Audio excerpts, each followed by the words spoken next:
तो अगर आप लोगों ने मेरे एंटमैन क्वांटमेनिया के ट्रेलर का ब्रेकडाउन देखा है तो उसमें मैंने पहले भी कहा था कि इसे देखने के बाद जवाबों से ज्यादा सवाल दिमाग में होंगे। लेकिन चिंता की कोई बात नहीं है, भाई आया है सवालों के जवाब दे के जाएगा।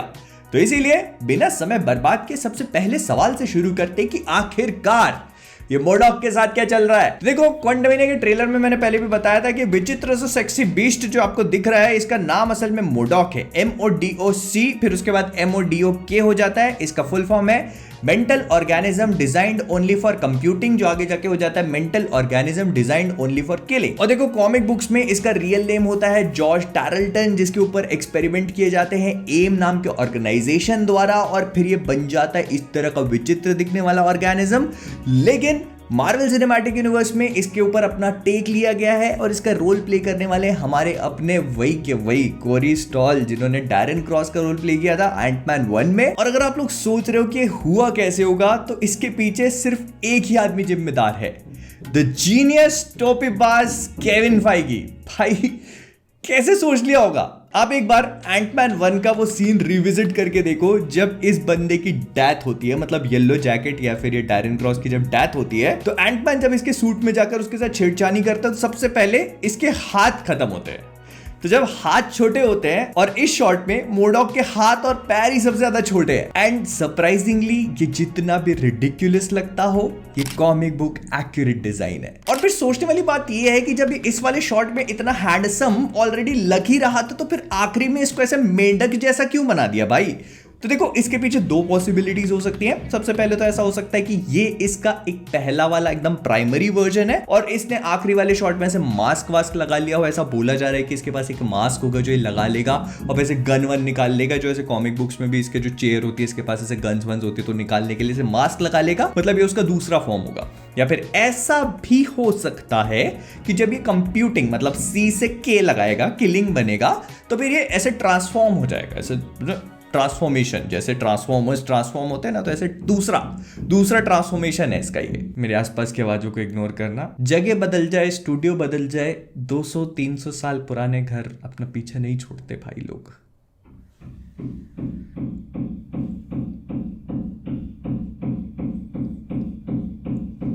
फिर इसके बाद हमारा अगला सवाल ये आता है कि आखिरकार कैंग को स्कॉट से चाहिए क्या। अब देखो, कैंग को मार्वल सिनेमैटिक यूनिवर्स का एक अगला बिग बैड की तरह सेटअप किया जा रहा है, और ये बंदा लिटरली थैनोस को रिप्लेस कर रहा है। लेकिन ऐसा करने के लिए इसको पहले एंटमैन की मदद चाहिए, एंटमैन की। एंड ये वाला ट्रेलर इस चीज को बहुत ही ज्यादा एविडेंट बना देता है कि जब ये लोग क्वांटम रेल में जाते हैं तो कैसी को जैसे ही खींचता है तो वो कहता है कि स्कॉट, मेरे को तेरी मदद चाहिए, नहीं तो मैं तेरी बेटी को नहीं छोड़ेगा। और बता, मतलब वो इसको झांसे वासे दे रहा है कि तेरे को सेकंड चांस दे दूंगा अपनी बेटी के साथ, मैं तेरे को दूसरी टाइमलाइन में भेज दूंगा, मैं कुछ भी करने को तैयार हूं, बस तू मुझे वो चीज ला के दे दे। तो वो चीज है क्या। और हम इस पूरे ट्रेलर में स्कॉट को वो हाइस्ट पुल ऑफ करते हुए देखते हैं। हम देखते हैं कि स्कॉट ऐसे चींटियों की तरह अपने खुद के वेरिएंट्स के ऊपर ऐसे एंट हिल जैसे चढ़ रहा है, लेकिन हमको ये समझ में नहीं आता कि वो चीज क्या है। वो गोल्डन कलर की ग्लो कर रही है, वो ऐसे हाथ फैलाकर उसको खींचने की कोशिश कर रहा है,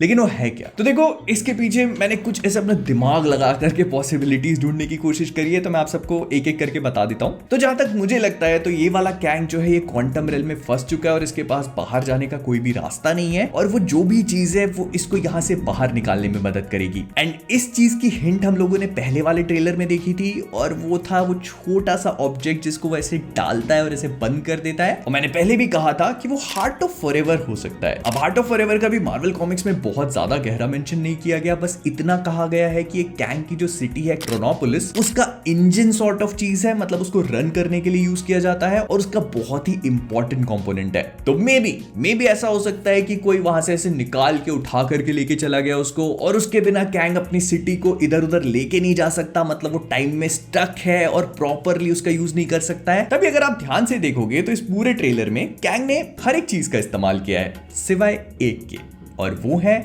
उसकी टाइम की पावर्स। आई मीन हमने स्कॉट के वेरिएंट्स बनते देखे हैं लेकिन कैंग को टाइम ट्रैवल करते नहीं देखा। तो खुद सोच के देखो, एक ऐसा बंदा जो खुद टाइम ट्रैवल करने के लिए फेमस है, वो टाइम ट्रैवल क्यों नहीं कर रहा? आई एम प्रीटी श्योर कि वो जो कुछ भी है वो कैंग को क्वांटम रिल्म से बाहर निकालने में मदद करेगी। फिर इसके बाद हमारा अगला क्वेश्चन ये है कि आखिरकार ये वाला कैंग क्वांटम रिल्म में फंसा तो फंसा कैसे इन द फर्स्ट प्लेस? भाई इसके पास टाइम ट्रैवलिंग की पावर्स है, ये इतना ज्यादा खतरनाक विलन है, इसको कैसे फंसाया किसी ने? तो इसकी सबसे पहली पॉसिबिलिटी है कि इसके पीछे फैंटास्टिक फोर का हाथ है। मुझे पता है कि आप लोग को ये काफी वाइल्ड थ्योरी लग रही होगी, लेकिन थोड़ा सोचने पे it actually makes a lot of sense. देखो फैंटास्टिक फोर का ना टाइम ट्रैवल और कैंग द कॉन्करर से एक बहुत ही गहरा सा रिश्ता जुड़ा हुआ है। एक्चुअली में जब कैंग द कॉन्करर पास्ट के इजिप्ट का ऐसे शहंशाहों की जिंदगी जी रहा था ना रामाटुट के नाम से, तब फैंटास्टिक फोर ने आकर उसकी सारी शहंशाही निकाली थी। तो who knows, may be Marvel cinematic universe में भी इसको क्वांटम रिल्म में ट्रैप करने के पीछे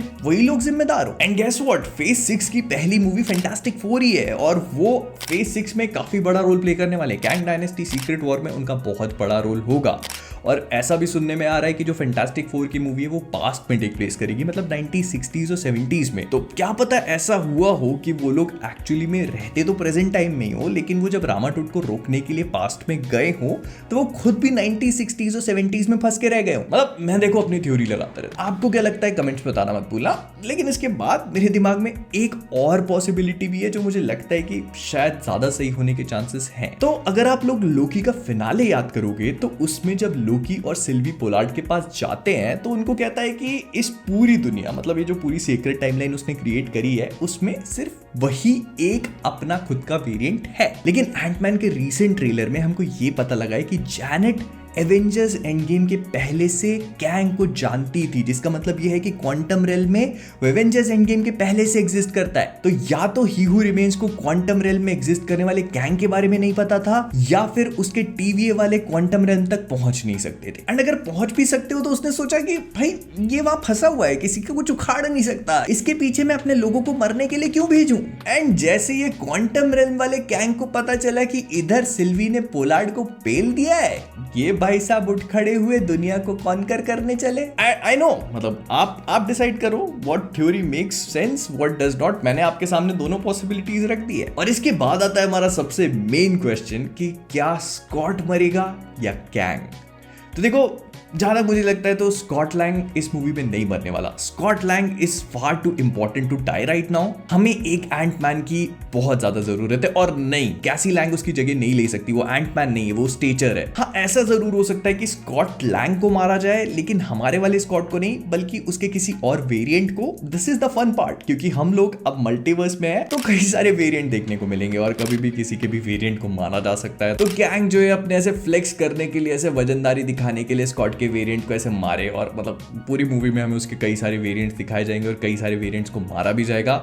हाँ, लेकिन ये जरूर हो सकता है कि फ्लेक्स करने के लिए, मतलब कैंग की वजनदारी दिखाने के लिए हमें हैंक पिम को मरता हुआ देख सकते हैं। आई नो, और वो थोड़ा हिट हार्ट करेगा भाई वो चीज। ऑल्दो मैं अभी भी ये बोलूंगा कि ये वाला कैंग मर सकता है, लेकिन इस चीज की पॉसिबिलिटीज कम है, क्योंकि मैं आपको एक्सप्लेन कर देता हूं। मैंने पहले कहा था कि एमसीयू में हमें कैंग के भी अलग अलग वेरिएंट देखने को मिलेंगे, और अगर सोच के देखो कि अगर इस वाले कैंग को मार दिया जाता है, फिर उसके बाद अगली मूवी में हमें उसका दूसरा वेरिएंट देखने को मिलता है, तो एक वेरिएंट को मार रहे हो, 10 उग जा रहे हैं, तो होपलेसनेस वाली जो फीलिंग होगी वो इनफाइनाइट होगी। एंड आई अंडरस्टैंड वो बहुत डेंजरस हो जाती है, लेकिन समहाउ इस पूरे ट्रेलर को मल्टीपल टाइम्स देखने के बाद मेरे अंदर एक फीलिंग सी आ चुकी है कि ये कैंग थोड़ा इंपॉर्टेंट है। अगर आप किसी भी कैरेक्टर के अंदर इतना ज्यादा टाइम इन्वेस्ट कर रहे हो तो समहाउ वो बहुत ज्यादा इंपॉर्टेंट हो जाता है। एमसीयू वाले समहाउ इस कैरेक्टर को काफी ज्यादा सिग्निफिकेंट बना रहे हैं, और उसको मार देना would not make so much sense. मुझे ऐसा लगता है कि ये वाला कैरेक्टर एक्चुअली इस मूवी के एंड में जो भी अचीव करना है वो अचीव कर लेगा। मतलब स्कॉट को जो भी लेने के लिए भेज रहा है वो स्कॉट इसको लाके दे देगा, और फिर ये टाइम ट्रैवल करके वहां पहुंच जाएगा जहां इसको पहुंचना है। एंड नहीं, मुझे नहीं लगता कि स्कॉट मरेगा। मुझे लगता है कि स्कॉट और उसकी फैमिली एक बार फिर से क्वांटम रेल्म में फंसने वाले हैं, और जब वो क्वांटम रेल्म से बाहर निकलेंगे तो वो कैंग डायनेस्टी होगी। भाई लोग देखो, मैं बहुत बातें कर सकता हूँ मेरा दिमाग ना पैंडोरास बॉक्स है। अगर एक बार खुल जाता है तो बहुत सारी थ्योरीज निकलती है। मैं कई घंटों इस पे बात कर सकता हूँ। इट डिपेंड्स कि आप लोग कितना सुनना चाहते हो, मैं सच बता रहा हूँ। और हाँ, एक चीज़ और भी है जिस पे आपका सजेशन चाहता था, मैंने कैंग के ओरिजिन पे वीडियो अपलोड किया था जिसपे काफ़ी सारे व्यूज़ हैं, लेकिन उस वीडियो को देखने के बाद आई रियलाइज्ड कि वो बहुत ज़्यादा टट्टी था और मार्वल वालों ने रिसेंटली कैंग के ओरिजिन को चेंज कर दिया है। तो मैं उस वीडियो का एक सीक्वल बनाना चाहता था, मतलब एक पार्ट 2 बनाना चाह रहा था, बट आई रियलाइज्ड कि उस वीडियो को मैं और बेहतर कर सकता हूँ। तो मैं आपसे सुनना चाहता हूँ कि क्या मैं उस वीडियो को चेंज करके, मतलब पहले ओरिजिन को रीबूट करूँ और फिर उसका सीक्वल निकालूँ, या फिर सीधे उसी वीडियो का सीक्वल निकालूँ। तो I want to hear it from you guys, what you want me to do, वो मैं कर दूंगा। कमेंट्स बता देना, जो कुछ भी है वो सारी चीज़ें फॉलो हो जाएंगी। तो विद दैट बीइंग सेड हम लोग इस वीडियो को यहीं पे रैप अप करेंगे और मुझे बता देना, मतलब इस वीडियो के रिस्पॉन्स के ऊपर एंटमैन के वीडियोस आएंगे। तो जाने से पहले कॉमिक वर्स से मैं हूँ मोहित और आप सभी लोग एज ऑलवेज कीपिंग ऑसम।